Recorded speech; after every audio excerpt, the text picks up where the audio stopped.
Bonjour, bonjour les conquérants, comment vous allez ce matin? J'espère que tout le monde se porte très bien, ainsi que vos familles. Quant à moi, je me porte super bien et je suis pétillante d'énergie et c'est toujours un plaisir pour moi de vous retrouver sur cette plateforme, sur la plateforme des Overcomers. Alors, si c'est la première fois que vous nous rejoignez, alors je vous souhaite la chaleureuse bienvenue sur notre plateforme. Ici, nous parlons de spiritualité, nous parlons de développement personnel, de finances, de santé mentale, de santé émotionnelle et tout ce qui a rapport à l'équilibre et au bien-être de l'être humain dans la société. Alors aujourd'hui, c'est la Saint-Valentin et j'aimerais souhaiter une très belle fête de Saint-Valentin à tous les couples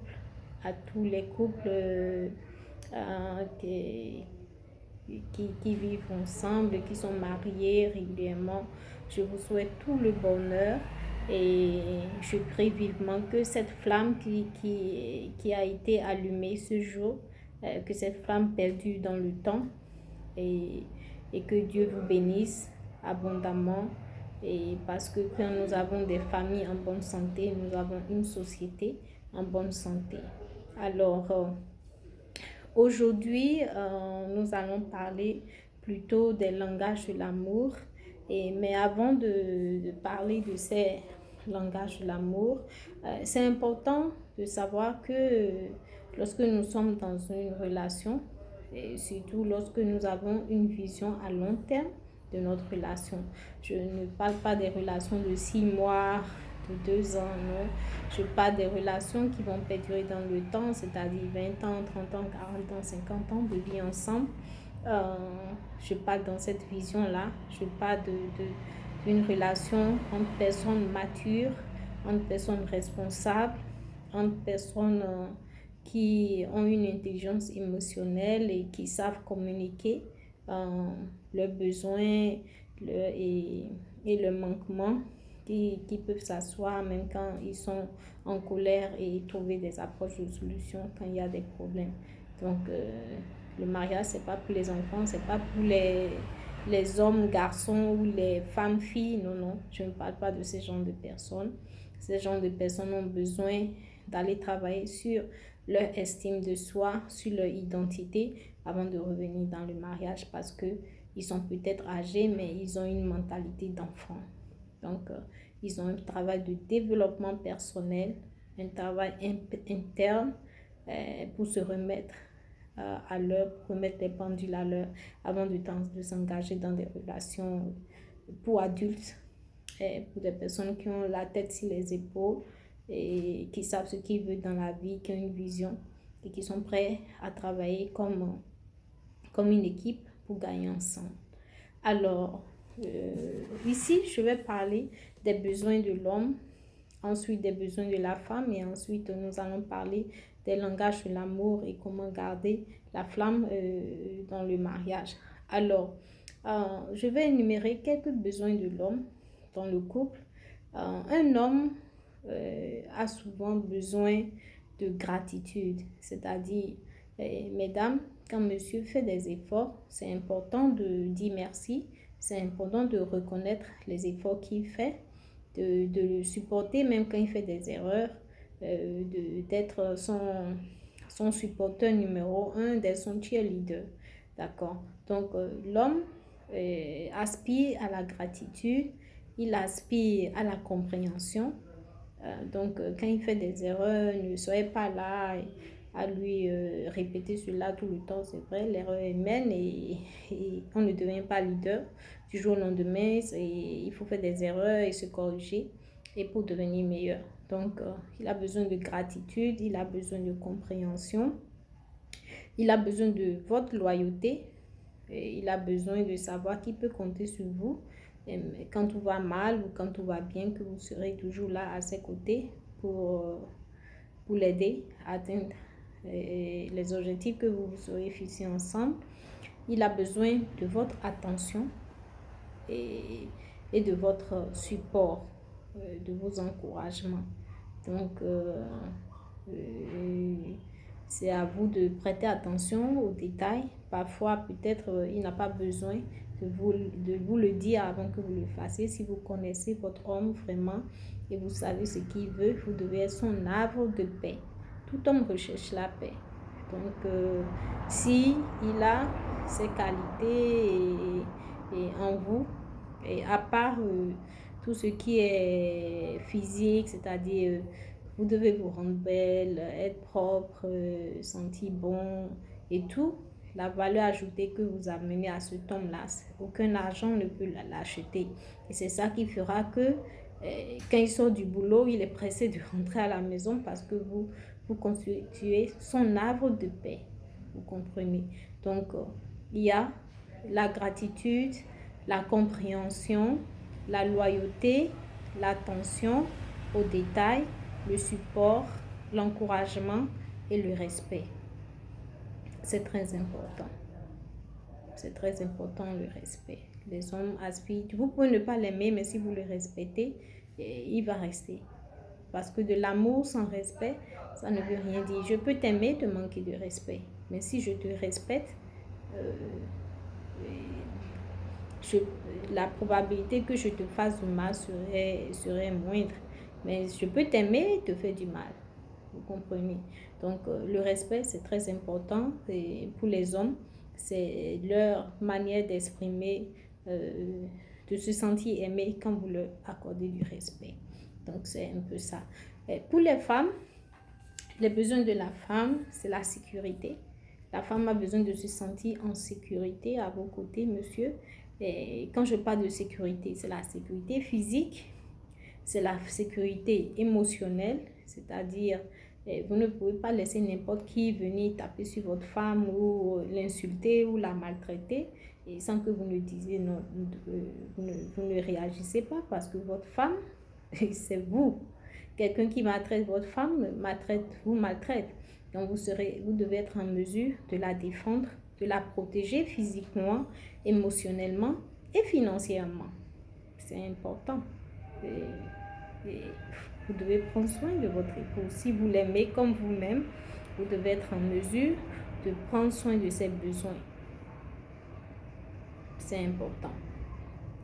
Ensuite, vous devez apprendre à communiquer avec elle parce que nous les femmes nous aimons communiquer, nous aimons de l'attention, nous aimons de l'affection. Donc c'est important de prendre la peine de communiquer avec nous, même si c'est quelques minutes avec nous tous les jours, c'est important. Et ça fait que nous sentons aimés, nous nous sentons comme une priorité dans votre vie. Mais si vous êtes absorbé tout le temps par le boulot et autre chose, et votre femme est tout le temps relayée et à la dernière position, ça va commencer par mettre des frustrations dans son cœur et lorsque la tentation est omnipotente. Donc, lorsque quelqu'un commence par lui dire au dehors qu'elle est belle, qu'elle est mignonne, qu'elle est intelligente et tout, elle va le suivre parce que les femmes, nous voulons un feeling, on s'en fout de la personne. On cherche cette sensation-là, ce sentiment-là, n'importe où nous pouvons le trouver. Donc, c'est important de continuer à draguer vos femmes, de toujours les poursuivre, de leur donner de petits mots doux. Ça garde la flamme dans la relation. Donc, la femme a besoin de sécurité, ça c'est primordial, c'est-à-dire sécurité physique, émotionnelle, mentale et financière. Et communication, très important.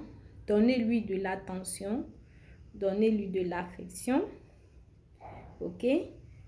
Soyez patient avec elle. Vous savez, Dieu vous a donné une femme, mais elle n'est pas une femme parfaite. Donc, il faut travailler avec elle, il faut investir du temps sur elle, de l'argent et tout, pour qu'elle devienne la meilleure version d'elle-même pour vous. La femme que vous avez mariée à 20 ans ne sera pas la même à 30 ans, et ne sera pas la même à 40 ans et 50 ans, et ainsi de suite. Vous deux, vous grandissez ensemble.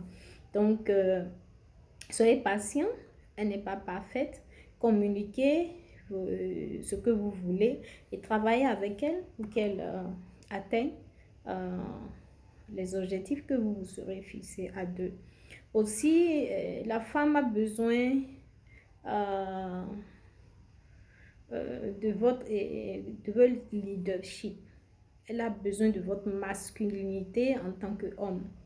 Vous voyez, on a besoin d'un homme qui est capable de prendre ses responsabilités, qui est capable de prendre des décisions sans l'influence de qui que ce soit. C'est vrai, parfois, nous les femmes, on va un peu loin, on a tendance à tirailler un peu sur vos limites pour voir si vous allez laisser tomber ou si vous allez rester ferme. Donc, toute femme veut un homme qui a des limites et qu'elle connaît ces limites-là. Ça vous met dans votre énergie masculine et ça vous donne le respect dont vous avez besoin pour être un bon père de famille, un bon leader dans la société. Alors, nous allons venir au langage de l'amour. C'est important de connaître le langage de l'amour de votre conjoint parce que ça vous permet de garder la flamme, ça vous permet de savoir comment il faut la gérer ou le gérer pour pouvoir toujours garder cette atmosphère du début là et au fil des années. Vous voyez? Donc, comme premier langage de l'amour, c'est le toucher, bien évidemment. C'est tous les câlins, les bisous, tout ce tout ce qu'on peut faire pour garder l'intimité dans le couple, vous le savez. Donc, tout ce qui a comme toucher et tout, vous devez connaître les zones érotiques de votre conjoint. Euh, donc, je n'ai pas besoin de faire un grand développement pour ça. Nous sommes des adultes et donc, j'espère que vous savez ce qu'il faut faire. Ensuite, après le toucher, nous avons les services rendus. Ça, c'est surtout pour les hommes. Quand vous rendez des services à quelqu'un, il y a des gens qui adorent qu'on leur rende des services. Et peut-être qu'il est dans son bureau, il est en train de travailler, vous lui amenez une tasse de café, une tasse de thé, sans qu'il ne vous demande, il sera très content. Vous voyez, ou c'est votre épouse qui est en train de travailler, elle est à la cuisine, et les enfants sont là, elle est toute fatiguée, vous donnez le bain aux enfants, ça va, elle va apprécier, ou vous mettez la poubelle au dehors, de petits trucs qu'elle va aimer, vous voyez. Donc, il y a des gens qui aiment ça. Donc, c'est important d'observer votre conjoint, d'observer leur communication non verbale pour détecter les choses qu'ils aiment et savoir faire comment gérer avec eux. Ensuite, nous avons les paroles valorisantes. Là, tout le monde aime les paroles valorisantes, mais surtout les hommes. C'est important de dire à vos hommes merci. C'est important de dire, même à votre femme, même si c'est votre femme que vous l'avez mariée, qu'elle vous fait la cuisine, c'est important après le repas de dire, oh vraiment merci d'avoir préparé ce bon mets, j'ai aimé. Mais ça lui réchauffe le cœur. Elle se dit, bon, j'ai pas fait tout, j'ai pas passé 2 heures, 3 heures de temps à la cuisine pour rien. Au moins, il a apprécié, il a aimé. Donc, les paroles valorisantes, c'est important et c'est important de dire à la personne que vous êtes fier d'elle quand elle fait de bonnes choses, you know. Donc, c'est vice-versa pour les deux personnes. Ensuite, certaines personnes adorent les cadeaux. Ceux qui aiment les cadeaux, je ne sais pas, les parfums, un habit, n'importe quoi, une fleur, une rose, euh, une carte, une carte, les mots et tout. Donc, ça pour que vous pensez à elle. Ensuite, il y a des personnes, ils aiment les temps de qualité. Donc, apprenez à passer du temps ensemble. Faites dans votre, comment dire, dans votre emploi du temps, prévoyez un temps à deux pour vous. Allez marcher, et allez prendre un pot ensemble sans les enfants. On dit, on tombe amoureux lorsqu'on fait les choses ensemble. Pourquoi pensez-vous que beaucoup d'hommes tombent amoureux de leur secrétaire ou de leurs collègues de travail? Mais parce qu'ils passent plus de temps ensemble. Donc, plus vous passez du temps avec vos conjoints, plus vous tombez, vous gardez cette flamme-là pour vous. Donc, c'est important de passer du temps ensemble, de passer du temps de qualité, pas seulement pour les relations intimes, mais juste pour passer du temps, comme au début, vous passez du temps ensemble, vous parlez de tout et de rien, vous appelez à vous connaître, à partager vos inquiétudes, vos joies, vos peines. Donc, c'est important de cultiver ces choses dans votre relation pour pouvoir maintenir la flamme. Alors, aussi, parfois, euh, les finances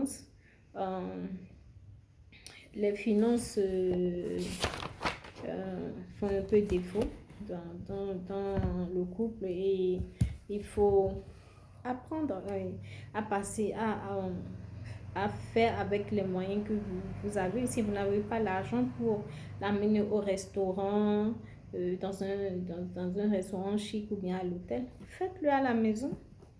Louer un movie et puis regarder ensemble, passer du temps, et préparer un mets à la maison et allumer vos bougies et passer du temps ensemble. Le plus important, c'est le temps que vous passez ensemble, c'est les choses que vous faites ensemble. Vous voyez, donc faites la politique de votre moyen. Alors, moi, je vais ajouter quelques autres choses dans ce langage de l'amour, c'est la communication. Et certaines femmes, beaucoup de femmes aiment que vous communiquiez avec elles, qu'elles vous disent ce qu'elles ont sur le cœur. Elles ont envie de savoir ce qui vous tracasse, comment a été votre journée. C'est important de communiquer quand nous sommes ensemble, quand nous sommes dans le couple. Pour certaines personnes, c'est leur langage de l'amour. Parce que si vous ne leur donnez pas le temps de s'exprimer, de dire ce qu'elles ont sur le cœur, elles se sentent bafouées, elles se sentent délaissées et ça commence par les stresser. Donc c'est important, monsieur, de prendre le temps, 15-20 minutes, de discuter avec votre épouse. Euh, c'est très important pour nous les femmes. Oui. Ensuite, exprimez-lui de l'affection, de l'amour. Euh, N'ayez pas honte de dire je t'aime. Tu sais que nous, les Africains, c'est pas dans notre nature. Nous préférons le montrer par les actes, mais parfois aussi les mots sont importants. C'est important de dire je t'aime à votre femme et à votre épouse. Et n'ayez pas honte. Même à vos enfants, c'est important de leur dire que vous les aimez et de le leur montrer aussi par les actes. Donc, c'est la parole et les actions, les deux vont de pair. Donc, n'ayez pas honte d'exprimer votre amour à votre conjoint, même devant les enfants, parce que les enfants vous observent et c'est ça, ils vont répliquer dans leur vie quand ils vont grandir. Donc, exprimez vos émotions, vos sentiments à votre bien-aimé. Vous gardez toujours cette flamme-là en vie dans votre couple. Ensuite, le respect doit être mutuel. Ça, c'est très important. Le respect doit être mutuel. Il ne faut pas penser que, ok, on est ensemble depuis 20 ans, 30 ans, donc elle, je la garde là et puis je vais chercher d'autres petites au dehors. Non, ça ne marche pas comme ça. Vous voyez, si vous ne pouvez pas supporter que votre épouse ou votre conjoint va faire telle chose pour vous, et n'allez pas le faire aussi à elle. Vous comprenez? Donc, il faut avoir cette réciprocité-là dans la manière de traiter les gens. Donc, c'est vrai qu'il y a certaines femmes qui disent, bon, du moment qu'il paie les factures, qu'il s'occupe de la maison, bon, il peut aller tricher comme il veut, non? Parce que quand il va tricher, il ramène des virus à la maison, c'est des maladies qui vous ramènent à la maison, surtout s'il ne se protège pas ou si il a des patous avec 2, 3, 4, 5, 6 personnes ensemble. C'est des risques. Ce n'est pas des risques qu'il prend tout seul parce que vous êtes concerné, vous êtes aussi son partenaire. Donc c'est important d'avoir des limites et dans le couple, de se respecter et de respecter l'autre. C'est très important, la réciprocité. Alors, moi, je vous exhorte à observer vos conjoints, à discuter avec eux, à passer du temps avec eux, à déterminer leur langage d'amour et à le montrer tous les jours pour garder cette flamme, pour garder cet amour dans les foyers, pour consolider les relations afin que nos enfants grandissent dans une atmosphère vraiment conviviale et s'épanouissent euh, et grandissent dans un environnement harmonieux. Alors, je vous souhaite à tous les couples qui ont au moins plus de 5 ans de vie commune, je vous souhaite une très heureuse journée de la Saint-Valentin. Et j'espère que ce ne sera pas seulement le jour de Saint-Valentin que vous allez exprimer votre amour à votre conjoint. Et l'amour, ça s'exprime tous les jours. Alors, de temps en temps, prenez, achetez une carte, écrivez des mots à votre épouse, à votre époux.